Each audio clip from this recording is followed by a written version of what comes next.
Ang problema sa'yo, Von, you know what I mean. Sa sitwasyon na sinasabi ko sa'yo. This is not a joke, Von. Alam mo, yung mga kalidad at bigat ng tao na nasa likod ng mga to. Huwag mong kalimutan, Von. May nakita tayong dalawa na hindi alam ng karamihan, Von. Huwag kang maging tanga, man. Don't waste your life. Don't waste your life. Don't waste your life on this, man. Mga kapenyo, tirahin na natin itong may init na issue ngayon. Pasok, intro! Hey yo, what's up sa inyo mga kapenyo? Kumusta kayong lahat? No? Pasensya na kayo kung medyo matagal tayong hindi nakapag-reaction video. At dun sa mga nakafollow sa aking Facebook page, alam nyo naman yung dahilan kung bakit tayo matagal na hindi nakapag-vlog, no? At nakapag-reaction video dahil nga nandito ako sa hospital ngayon at kakapanganak lang ng aking misis. At dito mga kapenyo, no? Medyo maraming nag-comment sa akin ito, nag-message sa akin at nagre-request, no? Nagawaan ko araw ng reaction video. Alam nyo, kamakailan pa to, no? Na sumabog itong paglabas nga ni Bon Ordona na about nga sa mga influencer. Gaya ko mga kapenyo, hindi man ako nagmamalinis, no? Nag-ano rin ako, nagpo-promote din ako ng mga sugal. Pero ang mali kasi ni Bon dito, talagang dinamay niya lahat eh. Pati yung mga online casino na wala namang ganap o wala namang kinalaman talaga dito sa pagkatalo ng kanyang engineer na 8 million nga raw kuno yung nakuha, nadamay din, no, yung mga online casino na kung saan ito na nga, no, ikinagalit neto ni Makagago. At tara mga kapenyo, wag na natin patagalin, no, sabay-sabay natin pakinggan ito nga mainit na banat ni Makagago kay Bon Ordona ngayong gabi lamang. Gusto kong sabihin sa'yo na bakit ka nagmamalinis. Habang maaga pa, kung sino yung makikilala nyo nagsusugal, bulungan nyo na yan, itigil na nila dahil sobrang daming naisirang buhay. Kasi, in the first place, ikaw, matagal ka na, ikaw yung isa sa mga pioneers ng online sabong. Kumita ka dyan. Nagkaroon ka ng commission, nagkaroon ka ng players. Bro, anong ginagawa mo sa buhay mo, Von? Bakit mo tinitira yung mga tao, yung mga influencers? Ba't mo tinitira yung industriya na pinanggalingan mo? Tama. Porke ba pumaldo ka na? Alis ka na? Hindi ka na part ng ship na to? Porket ba tapos na ang karir mo sa sugal, iiwanan mo na? Von, few days ago lang, nag-post ka. Napustahan tayo, 10,000 o 20,000 ata yun. Nag-post ka, di ba? Eto pusta, 10,000 pag nanalo si Argon sa akin. Kita mo na, Von, ikaw mismo ang nagtitrigger sa sarili mo. Bago ka kasi magsalita ng kung ano-ano regarding sa sugal, look at yourself first. Hindi ko sinasabi mga kahombre ko na malinis ako. In fact, I am the biggest demon there is. Alam nyo ba na sobrang sama kong tao? May point naman si Bon eh. Grabe, sobrang daming nasisirang pangarap, nasisirang pamilya dahil sa putang inang sugal na yan. Ilan bang So ayan na nga mga kapenyo, no, talagang halos nadamay lahat, no, ni Bon Ordona. At alam naman din ni Bon Ordona yan mga kapenyo na talagang, ayan nga, gaya ng sabi ni MG, no, isa rin siya sa mga nagpo-promote talaga sa mga sugal, online casino. Kasi once na nagawa mo na talaga yan, alam mo yun, kahit pasibihin natin na hininto mo na yan, nandun pa rin yun. Nakagawa ka na ng kasalanan, nakasira ka na rin ng mga pamilya na dapat hindi mo nagawa, no? Kung meron man talaga na talagang hindi gumawa nito, yun ay sila Kong TV at Kapinpin, no? Yun talaga yung mga yun na hindi talaga nagpo-promote ng sugal. ang nasira ng sugal? I believe in that. Ilan bang pamilya na ang nasira ko din, di ba? Pero lahat ay may kabayaran, Bon. Alam mo yon? Alam ko yon sa sarili ko. Lalo na ngayon na may pamilya na ako, may anak. Alam ko na may kabayaran ng lahat sa huli. But alam ko rin ang motibo ko bakit hanggang ngayon nandito ako sa mundo na to. Pero Bon, hindi mo pwedeng timbangin kung sinong mas matagal. Ikaw naman, MG. Mas matagal ka na nagpo-promote sa akin eh. No, Von. At the end of the day, isa lang ang impyerno. Sabi ni Dante Alighieri sa Divina Commedia. Isa lang ang impyerno na puntahan natin. Purgatorio ang marami, pero ang impyerno isa lang. So, isipin mo to, Von, ha? Papaano mo nasasabi yung mga bagay na yan. Nakapag-promote ka na, nakasira ka na ng X amount of family, oo. di ba? May iba ka rin na pasaya kasi talpakan naman yan eh, di ba? Sometimes you win, sometimes you You lose. lose, Sabihin yes. na natin na maraming nasira ikaw na pamilya.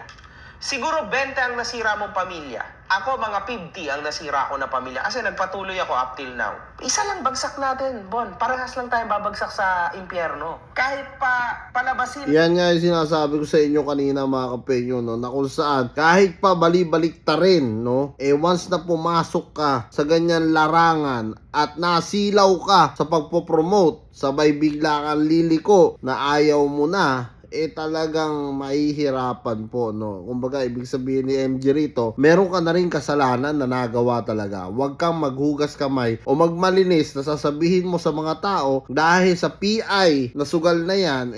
Totoo naman talaga, marami talaga nasisira dyan, no, sa totoo lang. Pero nasa tao pa din yun, mga kapenyo, kung paano niya kukontrolin ang pagsusugal niya, no. Siyempre, kumbaga, lagyan mo rin ng limit. Kung talagang addictus ka, dapat magparehab ka na, no. Kailangan mo na siguro magparehab pagka ganon. Kahit pa palabasin ng asawa mo na dahil sa kanya, tumigil ka na. Kung hindi ka titigil, iiwanan ka niya. It doesn't matter, Carlin. Naniniwala kayo sa may kapal. Christian kayo, hindi ko alam. Di ba, ganyan, yan yung religion nyo. Naniniwala kayo sa may kapal. Pero bakit ka ganyan magsalita? Hipokrito ka. Iyan ang totoo. Sakit. Yung movement mo, Bon, hipokrito. Alam mo kung bakit? Kasi pinakinabangan mo yung industriya na Yun. dinudura-duraan mo ngayon. Yun ang sinasabi ko. Sobrang real talk na sinasabi ni MG doon, no. Kumbaga, napakinabangan mo na nagamit mo na, nagkapera ka na. Tapos ngayon, dilihis ka na kasi, kumbaga, nakuha mo na yung quota mo. No, yun yung parang punto rito ni MG. At ito tandaan mo, Von, ha? Hindi lang isang influencer ang naaapakan mo. Napakaraming influencer. Talaga, Huwag ka oo. naman ganyan. Na sarili mo lang iniisip mo, Bon. Hindi mo ba naisip kung gaano karami ang influencer na yan ang inaasahan sa panahon na to? Hindi naman nakakasira lang ng pamilya ang sugal Sa huli naman, nasa sayo pa rin ang choice. Hindi ka naman pinipilit na sumugal. Meron ba dyan na tinutukan sa ulo ng barel para magsugal? Bon, ang may kasalanan dito, yung stupido mong engineer. Walang may kasalanan, hindi kasalanan ng sugal. Don't hate the fucking game, hate the fucking player. Gago ka ba?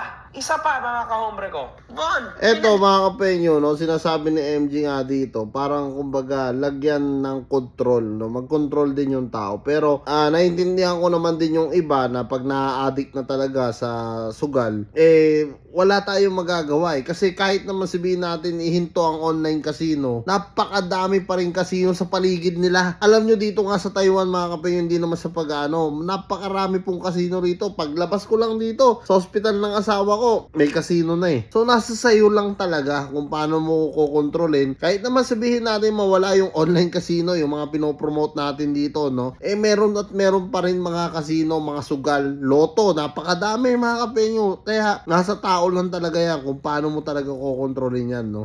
Initan mo ang online casino o kung ano man, tanga ka ba? Pag iinitan mo ang online casino, okay ka lang, Bon? Sino ba, ano ba, saan ba tumaya yung stupido mong engineer? Yung stupido mong engineer tumaya sa Okada, siguro sa legitimate na casino. Maraming casino, business Sugal sa Pilipinas. talaga, oo. At legal yun, Bon.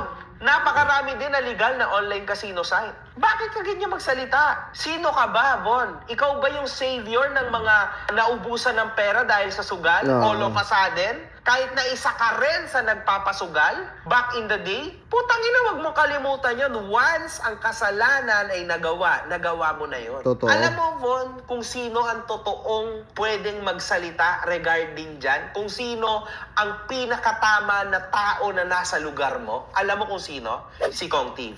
Kapinpin Brothers. Yun. Yan ang tama na nasa lugar mo ngayon, Von. Hindi ikaw. Definitely hindi ikaw. Kasi yung mga yan, Yan yung sinasabi ko sa inyo kanina mga kapenyo, no? Kung meron man talagang pwede magsalita dyan, yung mga yan, yung mga influencer na yan, Ivana Alawi, Kong TV, Kapinpin, at kung sino-sino pa na mga hindi talaga nagpo-promote ng sugal, no? Kumbaga, yun talaga, in the first place, ayaw nila, no? Dahil, kumbaga sa ano, alam nila na may masisirang pamilya. Ganun nga, sa sinasabi ngayon ni Bon. Kumbaga, alam mo pala na mayroong ibang masisirang pamilya, bakit nag-promote ka pa, di ba? Parang yun yung ibig sabihin ni MJ dito. Kaya nasa tao lang talaga yan. Kaya nasabi ko nga kanina, kahit pa mawala ang online casino, napakarami pa rin sa paligid nila, lalong-lalo na dyan sa Pilipinas. Isang punta mo lang sa mga Hyatt casino, Filipino casino, ang dami pong casino talaga na pwede mong puntahan kahit pa mawala ang online casino. yung mga wala talagang kinalaman sa sugal sa Pilipinas. Ikaw, Von, ikaw ang pioneer. So, bakit Yun ang mo masakit. sinisiraan? Pumaldo ka na di ba? Naalala mo ba back in the day, napakatindi mo pumusta sa sarili mo, pumupusta ka sa ganto, sa ganyan, putang ina mo.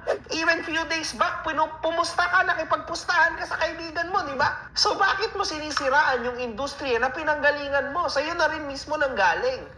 Hypocrisy ang tawag dyan. Kaipokritohan yan, Bon. At isa pa, mga kahombre ko, uulitin ko, balik tayo. Saan ba tinaya ng putang inang engineer nitong batang to yung pera niya? Siyempre sa totoong casino, hindi naman po pwede mag-cash in, online cash in ng 8 million tas maubos yung 8 million. Tas plus yung iba niya pang naloko, di ba, Bon? Bakit mo sinasabi to? Anong kinalaman ng pinagsasasabi mo, Bon? What is this, man? Tapos, Kumbaga dito kasi sa sinasabi ni MJ, may naaapakan na tao etong si Bon or ibang yun nga casino na kumbaga na wala namang kinalaman doon sa pagkatalo ng engineer nga niya, mga kapeyo, no? ginagawa mo pa, mas maniniwala ako sa'yo, alam mo yon, mas maganda sana yung ginawa mo kung nag-focus ka na lang sa problema. Alam mo ang dapat mong gawin? Magwelga ka sa mga kasino na legal. Kasi doon pumusta, doon dinala ang pera mo, if ever na totoo nga yan, doon dinala ang pera mo na stupido mong engineer, hindi sa online casino, Totoo. hindi sa mga pinopromote na mga influencer. Tandaan mo, yung mga pinagpopromote na mga stupidong influencer, is small time lang yan. Bon, alam mo yan, bobo ka. Ang dami mo pang pinagsasasabi na kesyo may 20 million na ano sa'yo, na offer sa'yo. Putang ina, sino ka? Sino ka ba para operan ka ng 20 million? Pakita mo nga sa amin yung contract mo. Gusto ko makita yan online. Ilabas mo yan online. Gusto ko makita na talaga legit na may nag-o-offer sa'yo ng 20 million pesos. Putang ina, grabe naman yun. Bon, sino? Ikaw na ba yung biggest YouTuber of all times? Iba din yung sagad din sa kayabangan yung utak mo, ano? To think that way. Ito, dito ulitin ko. Hindi tayo dito sa sa nagmamalinis ako. No! Isa din ako sa mga nagpo-promote ng online gambling sa Pilipinas. I admit that, man. Kaso, Von, tangina, para apak-apakan mo yung putang inang pinalamon ka, yung binigyan ka ng fame, binigyan ka ng pagkain, binigyan ka ng pera nung mga panahon na nangangailangan ka. Lahat yon, Bon, galing sa sugal. Alam mo yan, tangina. Tapos dudura-duraan mo ngayon, titirahin mo pa lahat ng mga stupidong influencer na nagpo-promote ng sugal? Putang ina, sino ka, Bon, para gawin yan? Gobyerno ka ba? Tatakbo ka ba na senador next year? Anong ginagawa mo, man? Kung talagang totoo yung pinagsasabi mo, alam mo kung anong dapat mong gawin? Pumunta ka sa Okada, dyan sa mga yan, yung mga legit talaga, Doon ka magwelga, isama mo yung buong grupo mo. Doon kayo magwelga kasi doon naubos ang pera ng engineer mo, hindi sa online casino. Na-hype-hype ka lang eh. Tinitira mo yung influencer, bumabalik din sa yung bobo ka. Hinipe-hype mo yung sarili mo, na kesyo gento, na kesyo ganyan, tapos nakalimut ka na isa ka din sa mga promoters. Pinopromote mo yung sarili mo. Yun nga, mga kapenyo, no? Yung may punto talaga yung sinasabi ni MJ rito. Buti sana kung hindi siya nagpo-promote nung araw, no? Kung hindi siya talaga nagsusugal din. Gaya nga ng sabi ni MJ, no? Malakas din pala magsugal itong si Bon Ordona. Kaya huwag siyang magmalinis talaga. Parang ang nangyari nga talaga dito, pagkatapos niyang kumota, hugas kamay na. Talpakan yung sarili mo, Bon. Sasabi mo, mo na utos yun. Siyempre utos yun, trabaho mo yun eh. Tinanggap mo yun eh. Kasama Tama. yun sa TF mo. Paano yan, Von? Paano mo lilinisin tong pangalan mo ngayon? Alam nyo mga kahombre ko, eto si Von, ninong ako ng anak niya. No, But ninong ang pa problema pala, sa'yo, oh. Von, you know what I mean. Sa sitwasyon na sinasabi ko sa'yo, this is not a joke, Von. Alam mo, yung mga kalidad at bigat ng tao na nasa likod ng mga to. Huwag mong kalimutan, Von. May nakita tayong dalawa na hindi alam ng karamihan, Von. Huwag kang maging tanga, man. Don't waste your life on this, man. Akala mo ganun lang kasimple to, Von? To the point na ginawa mo pang content mo mismo? Sagad na sagad ka sa butong part 1, part 2, part 3. Ang dami mo ng video, puta. 15 million views, 13 million views. Na-hype ka ngayon. Ang ginawa mo, lalo mo pang sinangkalan yung mga influencer na nagpo-promote ng sugal. Aba, putang ina. Siyempre, mali na yan, Bon. Alam mo, sinabi ko na yan sa'yo back in the day. Huwag mong kakalimutan kung saan ka nanggaling, Bon. Kasi sometimes, ang past mo nangangagat. Ang problema, Bon, ngayon may pamilya ka na. Hindi lang ikaw ang makakagat. Remember those days. Remember that day na nakita mo. Do not forget things, Bon. Pinapaalala ko lang sa'yo. Chill ka lang, man. Kung meron kang pinagdadaanan ngayon, huwag mong idamay yung mga bagay na walang kinalaman sa pinagdadaanan mo. Kasi, for your information, hindi dahil sa online casino kaya naubos ang pera ng stupido mong engineer. Kundi dahil sa Taragis na yan mga kapenyo. Grabing init ng mensahe talaga ni MG dito kay Bon Ordona na kung saan parang may pahaging pa nga itong si MG, no? May pagpabanta pa na talagang wag mong kakalimutan, Bon, kung saan ka nanggaling at talagang napakarami mo nang nababangga, no? So yan mga kapenyo, kung kayo ang tatanungin ko, ano nga masasabi nyo dito sa napakainit na mensahe ni Maagago kay Bon Ordona? Comment nyo na lang down below lahat ng mga opinion nyo mga kapenyo at lahat-lahat po yan mababasa ko. Maraming salamat mga kapenyo at kita-kita lang tayo sa susunod kong reaction videos.